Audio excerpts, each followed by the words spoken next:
जी हां, अर्बन नक्सलवाद पर प्रचंड प्रहार। 2014 में जब मोदी सरकार आई, पीएम मोदी जब आए और उन्होंने साफ तौर पर सीमा पर आतंकवाद हो या नक्सलवाद हो, सीमा पर आतंकवाद और नक्सलवाद दोनों के खिलाफ जीरो टॉलरेंस नीति अपनाने का फैसला लिया और जिसका असर भी दिखने लगा। जो नक्सली हमले पहले होते थे उन हमलों में कमी भी आई, हमारे जवान जितनी संख्या में शहीद होते थे वो भी कमी आई और सिविलियंस भी जितने घायल होते थे, मारे जाते थे, उसमें भी कमी आई। और लेकिन सबसे बड़ी चुनौती अभी भी क्या अब अर्बन नक्सली है, क्योंकि पीएम मोदी ने यह बड़ा बयान दिया है कि अर्बन नक्सलियों को अब पहचाना होगा हमें। नक्सलवाद तो अपनी आखिरी सांसें गिन रहा है, अर्बन नक्सलियों के गठजोड़ को अब हमें समझना होगा। नक्सलवाद देश में अंतिम सांसें गिन रहा है, हमने नक्सलवाद को जड़ से उखाड़कर फेंक दिया है, लेकिन ये अर्बन नक्सली का जो गठजोड़ है, जो शहरों में रहते हैं, जो नक्सल और विचारधारा को बढ़ावा देने की कोशिश करते हैं, हिंसक उग्रवाद को बढ़ावा देने की कोशिश करते हैं, वामपंथी उग्रवाद को बढ़ावा देने की कोशिश करते हैं, वो जो शहर में रहते हैं उन्हें अब पहचानना होगा। अर्बन नक्सलियों के साथ जो गठजोड़ करने वाले हैं उन्हें भी पहचानना होगा। सुनिए। अर्बन नक्सलियों के इस गठजोड़ को, इनके गठजोड़ को हमें पहचानना ही होगा। और मेरे देशवासियों, जंगलों में पनपा नक्सलवाद, बम बंदूक से आदिवासी नौजवानों को गुमराह करने वाला नक्सलवाद जैसे जैसे समाप्त होता गया, अर्बन नक्सल का नया मॉडल उभरता गया। हमें देश को तोड़ने के सपने देखने वाले, देश को बर्बाद करने की विचार को लेकर के चलने वाले,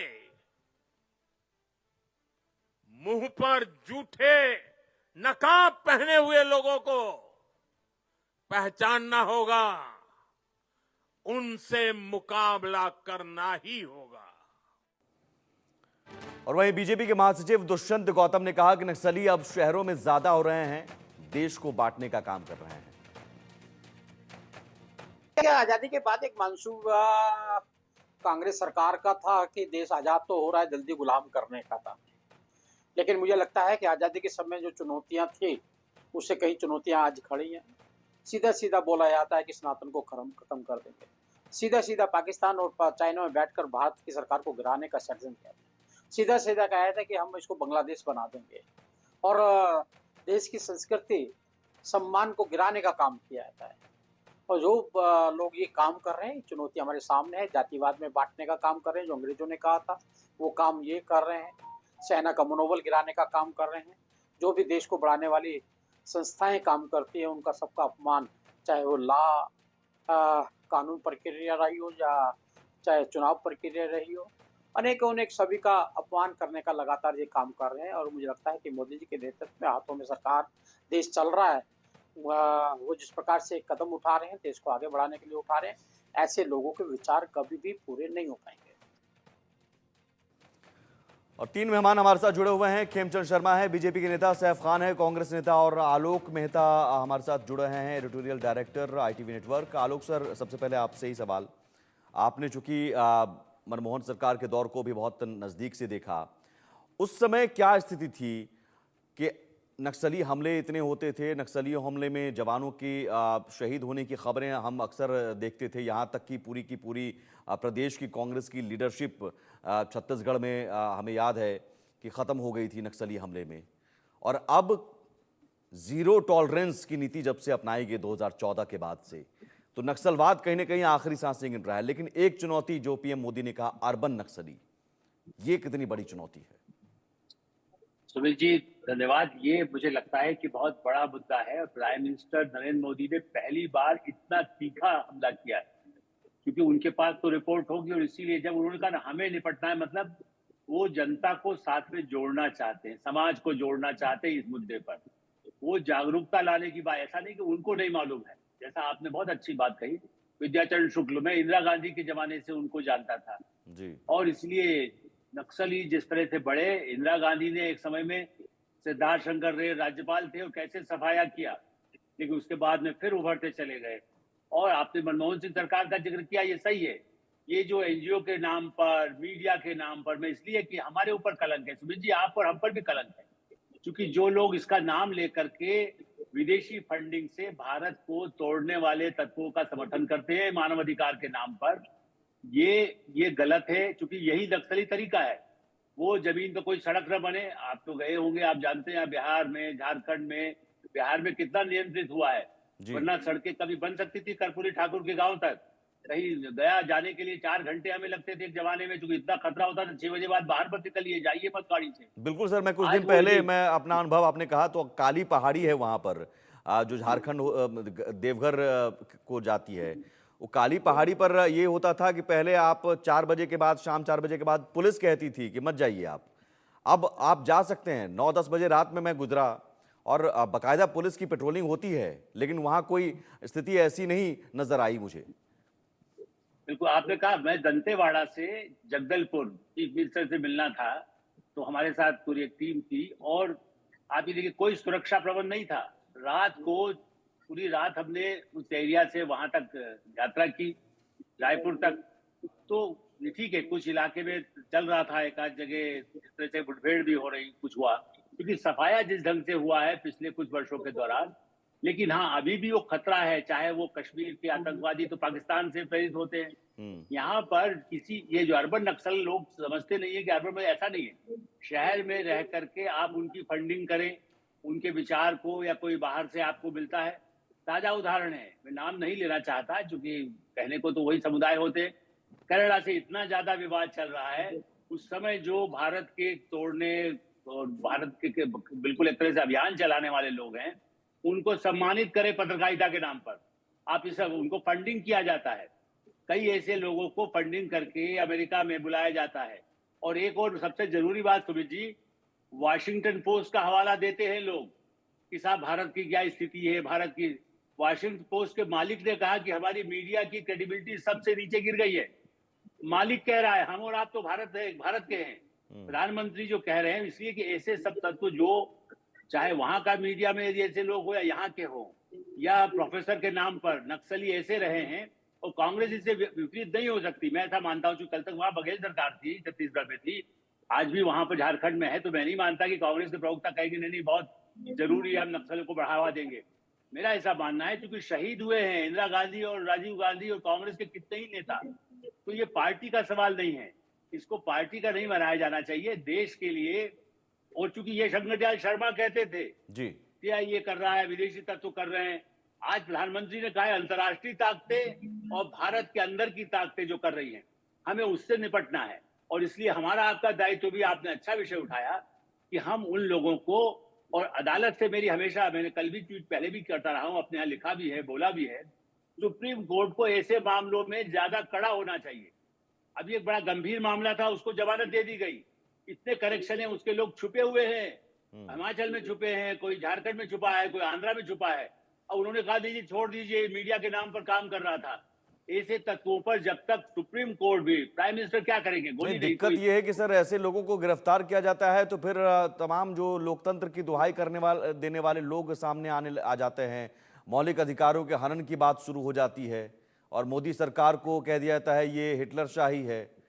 जी, इसीलिए मेरा भी यही मानना है कि इसमें अदालत भी थोड़ा उदार रुख अपनाए। हाँ। और सरकार के कठोर, चूंकि उनका देखिए, एक अंतिम बात, चूंकि हमारे और प्रवक्ता बोलेंगे, कांग्रेस के मित्र हमारे गेस्ट हैं, मेरा ये कहना है कि देखिए, इसमें ये जो आधार होता है कि सबूत लाइए, अरे भाई कोई बैठ करके, जैसा कोई आदमी कहीं से कर रहा है काम जंगल से, और आपके सारे सिस्टम को खराब कर रहा है कि ये चैनल न देखा जाए, आप ये बताइए उसका सबूत कैसे लाएंगे? वो वहां से भागकर दूसरे ठिकाने चला जाता है। ठीक है, साइबर के थ्रू जो हमले हो रहे हैं, चीन के सहायता से, पाकिस्तान की सहायता से, जो ऐसे तत्व थे या कोई और विदेशी ताकतें भी हैं, ठीक है, वो लोगों पर अंकुश के लिए सरकार और अदालत दोनों को मिलकर करना होगा। ठीक है सर। सैफ खान साहब, सवाल ये है कि हम अर्बन नक्सली को पहचानने कैसे? नक्सलवाद तो चलिए आखिरी सांसें गिन रहा है, हमलों में कमी आई है, लेकिन अर्बन नक्सली अब शहरों में जो रहकर देश को बांटने की कोशिश में जुटे हुए हैं, उसे पहचानने के लिए तो सियासत से ऊपर उठकर आना पड़ेगा, एकजुट होना पड़ेगा।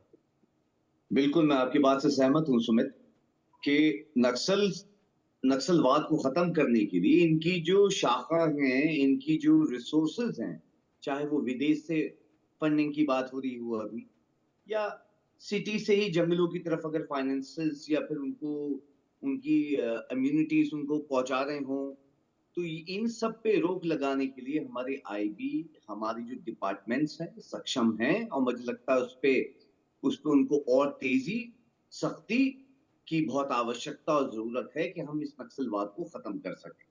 मगर साथ साथ में मैं ये जरूर ये जोड़ना चाहूंगा कि सरकारें कोई भी हैं, उनकी जिम्मेदारियां हैं हमारे देश को प्रोटेक्ट रखने की, चाहे वो हम जंगों की बात कर रहे हो। आप 2014 के बाद से डेटा उठा के देखिए, खुद सीआरपीएफ कह रही है कि हमारे हाईएस्ट नंबर ऑफ जवान जो है वो शहीद हुए, टेररिस्ट अटैक्स बढ़े हैं। ये खुद साउथ एशिया टेररिज्म पोर्टल कह रहा है इस वक्त जो है कि 40% के करीब जो है हमारे देश पर अटैक्स बढ़ चुके हैं। हम नक्सलवाद के लिए भी अगर उस पर आवाज उठा रहे हैं तो हमें उसके ऊपर सख्ती रखनी चाहिए। और एक बहुत अच्छा सुझाव जो है उन्होंने दिया आपके पैनल पे, जो हैं वो खुद कह रहे हैं इस चीज को कि सुप्रीम कोर्ट को भी जो है इसके ऊपर स्ट्रॉन्ग एक्शन जो है लेने की और अर्जेंट एक्शन लेने की बहुत जरूरत है और आवश्यकता है।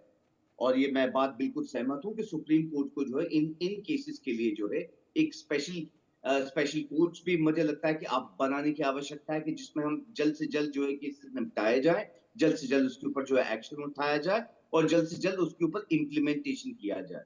तो हाँ, बिल्कुल इन सब चीजों को हैंड बाय हैंड लेके और इंफॉर्मेशन सेक्टर देखिए, सबसे पहले तो जो सूचना जहां से मिलती है कि हाँ नक्सल को ये फायदा यहाँ से मिल रहा है, अब विदेश से आ रहा है, मुझे लगता है इन सब चीजों को मॉनिटरिंग करनी बहुत जरूरी है जी। देश में जो भी विभाग हैं जो मॉनिटर इस वक्त कर रहे हैं, चाहे वो इंटरनेशनल फंडिंग्स की बात हो जिसको आ रही है और वो किस यूज में ले रहा है, सबसे जरूरी तो ये है। उसके बाद देश में ही जितनी फंडिंग जिसको जा रही है, किस यूज के लिए जा रही है, मुझे लगता है इस पे भी मॉनिटरिंग की बहुत जरूरत है। लेकिन सर, और ऐसे लोगों के खिलाफ जब कार्रवाई होती है तो फिर विरोध शुरू हो जाता है कि भाई लोकतंत्र खत्म हो रहा है, मौलिक अधिकार का हनन हो रहा है। आप ही के नेता कई सवाल उठाने लगते हैं कि हिटलरशाही आ गई। नहीं, देखिए इसमें तो कोई दो शक और दो राय है नहीं कि जो है हिटलरशाही आ गई।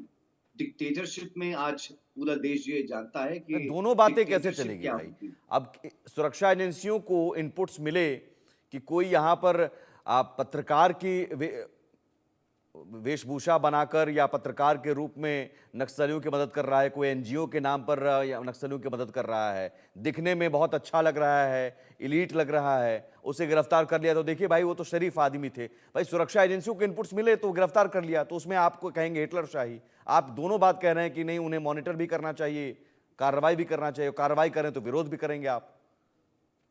नहीं, देखिए मॉनिटरिंग जो है, अगर आप मॉनिटरिंग करके उस शख्स को कि चाहे वो अच्छा भी दिखने वाला है, हाँ। है ना, मॉनिटरिंग करके हम ये तो पता लगा ही सकते हैं कि उसकी मंशा क्या है तो कि ये नहीं सुरक्षा एजेंसियां बताएंगी तो नहीं ना कि सैफ खान को हम नहीं सर सुरक्षा एजेंसियां सैफ खान साहब को तो नहीं बताने जाएंगी कि साहब ये सबूत मिले हैं, देखिए इसलिए हम गिरफ्तार कर रहे हैं। क्योंकि हमारा कानून भी ये कहता है कि कोई किसी बेगुनाह को सजा ना दी जाए, ये कानून कहता है हमारा। मैं सबसे पहले मैं आपकी बात से सहमत हूं, मैं आपकी बात से मेरा पॉइंट ये है कि गिरफ्तारी होती नहीं कि विरोध शुरू हो जाता है, हाय हाय तौबा तौबा शुरू हो जाता है। आपको क्या पता कि सुरक्षा एजेंसियों के पास क्या इनपुट्स मिले हैं? अब वो इनपुट्स तो आपके साथ साझा नहीं किया जाएगा। मैं कुछ बोलूं, जवाब दूं? हाँ, मैं खेमचंद जी आपके पास आता हूं, लेकिन सैफ खान साहब, जिन आंकड़ों की आपने बात की, पता नहीं आप किन आंकड़ों के हवाला दे रहे हैं कि 2014 के बाद से जवान शहीद हुए, ज्यादा नक्सल हमले बढ़े। सीआरपीएफ का आंकड़ा खोल लीजिए। हाँ, कह रहे हैं सर नहीं, ये नहीं, बिल्कुल नहीं, ये आंकड़ा गलत है, ये आंकड़ा गलत है सर। मैं आपको बताता हूं एग्जैक्ट CRPF आंकड़ा, आप वेरीफाई कर लीजिएगा और प्रॉपर मैं बताता हूं। 2000 सर सुन लीजिए, डेट समेत बताता नहीं आप आंकड़े बता दीजिएगा, आप आंकड़े बता दीजिएगा प्रॉपर। 2004 मैं जैसे बताता हूं, अगर वैसा आंकड़ा है तो बता दीजिएगा। 2004 से 2014 के 10 सालों के दरमियान, सुन लीजिए सर, सुन लीजिए वापस दोहरा देता हूँ। हाँ सीआरपीएफ कह रही है 2014 के बाद से हाईएस्ट नंबर ऑफ जवान शहीद हुए हैं। ये मैं नहीं, खुद सीआरपीएफ कह रही है। नहीं ये आपको मैं कहा, डेटा नहीं दिखा- नहीं बिल्कुल नहीं सर, मैं आपको आंकड़े बताता हूं। बिल्कुल नहीं सर? 2004 अच्छा, से मैं दिखा देता 2014 के बीच सर, 2004 से 2014 के बीच 10 सालों के दरमियान सुरक्षा बलों के जवानों की 1750 मौतें हुई हैं। लेकिन मोदी और सरकार आप के कैलकुलेट 2014 कर से, दीजिएगा, 2014 से लेके अब तक के जो है मैं बता रहा हूं सर, 30 सुन तो लीजिए, days 2014 से 2024 के 10 साल में इसमें 72% की कमी आई है और इस बीच सुरक्षा बलों के केवल 485 जवानों की जान गई है। साउथ एशिया नागरिकों की टेंशन मौत की संख्या भी पोर्टल को कुछ और कह रहा हूं, 68% आप जो- घटकर नहीं, 4285 से 1383 हुई है। ये फैक्ट है। अब आप कहेंगे सीआरपीएफ ने कहा, तो वो आप लेकर आ जाइएगा। खेमचंद मैं शर्मा जी, आपको अभी बता देता हूँ। तकरीबन जो है देखिए जम्मू सेठ एंड भाई कश्मीर की अगर हम किसी बात फेक करें तो डेटा को उसमें भी लेके highest बातें number of करते हैं, cases जो है वो खुद वो बढ़ चुके लॉजिकल हैं। बात नहीं कर रहे। अगर मैं सेठ जी आपकी जम्मू बात एंड हो गई, फैक्ट पिछले पर यहां 15 बात मिनट से नहीं आप होनी बात चाहिए, कर कुछ रहे भी थे। आप बोलकर निकल आप जाएंगे फेक सर, डेटा मैं को, निकलने गलत नहीं डेटा दूंगा को, जी। आप फेक डेटा को, गलत डेटा को कितने बार रिपीट करें, लेकिन फैक्ट ये है कि 70 से 80% कैजुअलिटी में भी कमी आई है, घटनाओं में भी कमी आई है, सैनिकों की भी जो शहादत हुई है उसमें भी कमी आई है, और आम नागरिक जो मारे जाते हैं उसमें भी कमी आई है। ये सीआरपीएफ को कोट कर रहे हैं। बॉर्डर को जो गार्ड करते हैं वो या तो बीएसएफ करती है, आर्मी करती है, सीआरपीएफ करती है। अब रही बात नक्सल एरिया में, तो वहां भी अब आप देखेंगे नक्सल एरिया भी सिकुड़ के कुछ जिलों तक सीमित हो गया है, जो कई प्रदेशों तक था। छत्तीसगढ़, मध्य प्रदेश, उत्तर प्रदेश, पश्चिम बंगाल, तेलंगाना, आंध्र प्रदेश, महाराष्ट्र, अब वो सिकुड़ के वो छत्तीसगढ़ के थोड़े से पार्ट में पहुंच गया है। पूरी तरीके से लगभग महाराष्ट्र से साफ हो गया, मध्य प्रदेश से साफ हो गया, उत्तर प्रदेश से साफ हो गया है, तेलंगाना का थोड़ा सा पार्ट, आंध्रा का थोड़ा सा पार्ट बचा है। तो अब वो एक सीमित छोटा सा एरिया है, वहां पे उसका प्रभाव है। अब जो आदरणीय प्राइम मिनिस्टर मोदी जी ने कहा, बिल्कुल सही कहा, जो अर्बन नक्सल है वो सिर्फ ऐसे नहीं है कि भाई वो टीवी पे नहीं आते, वो टीवी पे भी आते हैं। वो बड़ा बड़ा अच्छा चोला पहने हुए वो यूनिवर्सिटी में प्रोफेसर भी हैं, वो बड़े बड़े संस्थानों में बड़े बड़े पदों पर भी बैठे हैं। वो अपने बच्चों को यूरोप में पढ़ाएंगे, अमेरिका में पढ़ाएंगे, इन सभी गतिविधियों से दूर रखेंगे। वो जंगल में कहीं भेजेंगे नहीं, जंगल उन्होंने कभी देखा नहीं, जंगल की लाइफ उन्होंने जी नहीं। लेकिन वो जंगल में रहने वाले या फिर हमारे जो आम नागरिक हैं नक्सल प्रभावित क्षेत्रों में, उनको भड़काने का काम करते हैं, और वहां पे जो इलीगल एक्टिविटी कर रहे हैं उनको सपोर्ट करते हैं, उनको बचाने का काम करते हैं, प्रमोट करने का काम करते हैं, उनको फंडिंग पहुंचाने का काम करते हैं। तो ऐसे लोग पूरे देश में फैले हुए हैं।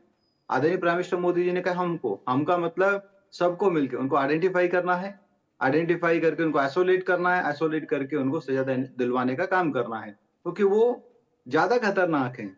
अगर ये लोग अपनी गतिविधियों को कम कर दें या खत्म कर दें या इनकी गतिविधियां बंद हो जाएं, जैसे एनआईए ने जम्मू कश्मीर में अब जो इलेक्शन हुआ उसका बहुत बड़ा कारण था, चुन चुन के जो इकोसिस्टम था उसके लोगों को उन्होंने न्यूट्रलाइज किया, खत्म किया, आइडेंटिफाई किया, जेल में डाला। तो उसकी वजह से जब इकोसिस्टम की कमर टूटती है तो जो ग्राउंड पे जो एग्जीक्यूट करते हैं, एग्जीक्यूटर होते हैं, वो भी अपने आप में हतोत्साहित होते हैं। तो अभी 360 काम हो रहा है, 360 डिग्री काम हो रहा है। तो आदरणीय प्राइम मिनिस्टर मोदी जी ने जनता से आह्वान किया है कि आप अगर अपने आंखों को खुली रखेंगे, कानों को खुला रखेंगे, तो आपको कहीं भी ऐसे अर्बन नक्सल्स आइडेंटिफाई हो सकते हैं, पहचान में आ सकते हैं, उनको रिपोर्ट करें, उनकी इंफॉर्मेशन सिस्टम को दें, ताकि लेकिन खेमचंद जी सवाल यहाँ गठजोड़ का है। पीएम मोदी ने गठजोड़ का भी जिक्र किया कि उन अर्बन नक्सलियों का साथ देने वाली जो सियासी पार्टियां भी हो सकती हैं और वो पत्रकार भी हो सकते हैं। जो गठजोड़ है उस गठजोड़ को कैसे हम तोड़ें? नहीं, गठजोड़ टूटेगा वो जब हम की बात आएगी, तो मैं भी आइडेंटिफाई करूंगा, आप भी आइडेंटिफाई करेंगे, सब भाई भी आइडेंटिफाई करेंगे। क्योंकि जो भी राष्ट्रभक्त है वो किसी भी पार्टी का सदस्य हो सकता है, किसी भी पार्टी का पदाधिकारी हो सकता है, लेकिन राष्ट्र में तो हम रह रहे हैं। राष्ट्र के प्रति प्रेम, मैं सिर्फ भाई के ऊपर मैं ये सवाल कभी नहीं उठाऊंगा कि वो भारत से प्रेम नहीं करते या भारत से लगाव नहीं रखते। तो मैं तो सबसे अनुरोध करना चाहूंगा, मोदी जी ने भी सबसे अनुरोध किया है, ऐसे लोग जो कहीं भी किसी भी संस्थान में बैठे हुए हैं उनको आइडेंटिफाई करने से, भारत में नहीं विदेशों में भी हैं। आप देखिए जॉर्ज सोरोस किस तरीके से बातें करते थे कि भाई मैं भारत की गवर्नमेंट को हटवा दूंगा। आपने देखा बांग्लादेश में जैसे सिस्टम चेंज हुआ, कैसे इन लोगों को अमेरिका में सम्मानित किया जाता है। इस तरीके से सम्मानित किया जाता है कि ठीक है, उन्होंने मैं बहुत ये बड़ा इकोसिस्टम ऐसा ठीक लोगों का है, रेवोल्यूशन। मैं इसी इकोसिस्टम को समझने की कोशिश, चूंकि विपक्ष का भी बड़ा रोल होता है सैफ सहाय। आप ठीक है, आंकड़े मैंने जो दे दिया आप उसको वेरीफाई आप कर लीजिएगा, लेकिन आपके दावे यहाँ पर मैं नहीं रखूंगा क्योंकि सीआरपीएफ की कोट कर रहे हैं, तो मैं नेशनल टेलीविजन पर मैं इस तरह बिल्कुल का, कोट कर रहा हूँ। हाँ नहीं सर, मैं इस तरह का, क्योंकि मैं इसकी पुष्टि नहीं कर रहा हूँ सर। मैं एज अ जर्नलिस्ट, मैं एज एन एंकर, मैं पुष्टि नहीं कर रहा हूँ, और मैंने जो आंकड़े दिए हैं आप उसे वेरीफाई कर सकते हैं, वो ऑथेंटिक है। कमी आई है, 72% की कमी आई है सर, और इन 10 सालों की तुलना में। लेकिन अलग बात, मैं अर्बन नक्सलियों की मैं बात कर रहा हूं।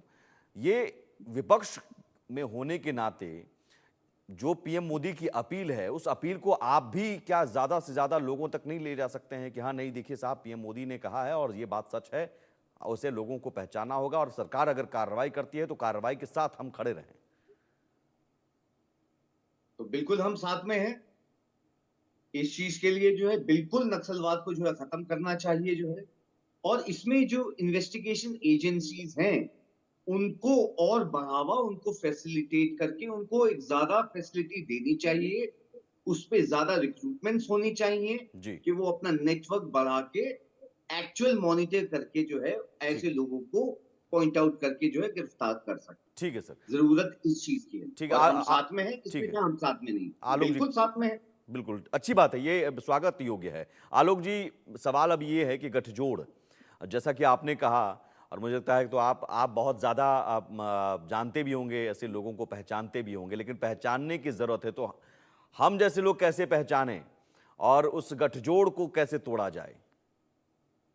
देखिए सुमित जी, पहचान तो हम रहे हैं। मैंने इसीलिए कहा, यदि कोई पत्रकार की पत्नी प्रोफेसर है किसी यूनिवर्सिटी में और उसके बाद वो उनके घर में नक्सली जो वहां से जब खदेड़े जाते हैं, वो लोग आकर के वहां शरण ले लें, वो कि जरूरी दिल्ली में हो, वो जयपुर में हो सकता है, वो पटना में हो सकता है, वो लखनऊ में हो सकता है, वो कश्मीर में हो सकता है। इसलिए आवश्यकता है कि वो रखें। और दूसरा मैं ध्यान दिलाऊंगा, सैफ साहब बहुत अच्छी बातें कह रहे हैं, मैं उनका बहुत सम्मान किया मैंने आज उनकी बात सुन करके। मैं कहूंगा वो अपनी पार्टी से आग्रह करें, वो भी पहचान करके उन लोगों को जो फंडिंग होती है, अरे पार्टी के पक्ष में बोल रहे हैं इसलिए चलिए फंडिंग कर देते हैं। मैंने आपको बताया, मैं तो इसलिए नाम नहीं ले रहा हूं, मैं जानता हूं ना, जो बड़े पत्रकार नामी है उनके परिवार के लोग इस तरह के लोगों को यदि प्रश्रय देते हैं तो आड़ क्या होती है। और अडवाणी जी के यहाँ जाकर के शरण, बोले उनसे किसी तरह से छुड़वाया गया, वरना नक्सली जिसने हत्या का प्रकरण था उसको शरण दी गई, उसको मदद की गई, वहीं जाकर के छत्तीसगढ़ में। ये उस समय की बात है जब प्रधानमंत्री थे अडवाणी जी। इसलिए मैं तो, और आप इसलिए मैंने कहा कि मैं जड़ पुराने गड़े मुर्दे नहीं उखाड़े, लेकिन पार्टियां जो आज भी ऐसे वेबसाइट हो या कोई कॉलेज का, यूनिवर्सिटी का, कोई किसी और नाम पर छद्म, देखिए रावण का अभी अभी आपने दहन किया है, खुद राहुल गांधी गए थे, उनसे कहिए कि असली रावण की पहचान करिए, किस भेष में हो, वो किस भेष में आपके पास आता है नक्सली जो भारत को तोड़ने में मदद कर रहा है, चाहे अपने स्वार्थ के लिए, चाहे वो न भी जानता हो कि कौन उपयोग कर रहा है। जी, मैं इसलिए सावधानी की जरूरत कह रहा हूं, हमें आप सबको जरूरत है। देखिए संबंध सबसे रखें, आप चीन जाए, अमेरिका जाए, प्राइम मिनिस्टर भी जाते हैं, संबंध रखते हैं, आज भी रखते हैं। चीन के साथ संबंध सुधरे हैं, पाकिस्तान के साथ जयशंकर अभी होकर के आए, हम चाहते हैं वो आतंकवाद बंद करें तो बात करेंगे। लेकिन घर में बैठे हुए गद्दारों से निपटने के लिए देश की हर बिल्कुल। जनता को बहुत ही कठोरता के साथ खुद भी निपटना होगा। बिल्कुल सर, बहुत शुक्रिया आलोक जी और सैफ खान साहब, बहुत शुक्रिया, और खेमचंद शर्मा जी इस चर्चा में जुड़ने के लिए। और ज़रूर यहाँ हमारे बीच रहने वाले उन अर्बन नक्सलियों को पहचानना होगा और पहचान कर उस गठजोड़ को तोड़ना होगा। भाई तौबा करने की ज़रूरत नहीं है, और सियासत से ऊपर उठकर सभी पार्टियों को इस मिशन में जुटना होगा। देश ज़रूरी है कि अंदर से भी सुरक्षित हो, बाहर तो सीमा पर हमारे जवान मुस्तैद हैं ही, बाहर के दुश्मनों को मुंहतोड़ जवाब देने के लिए। एक छोटा सा ब्रेक लेंगे, ब्रेक के उस पार भी खबरें लगातार जारी।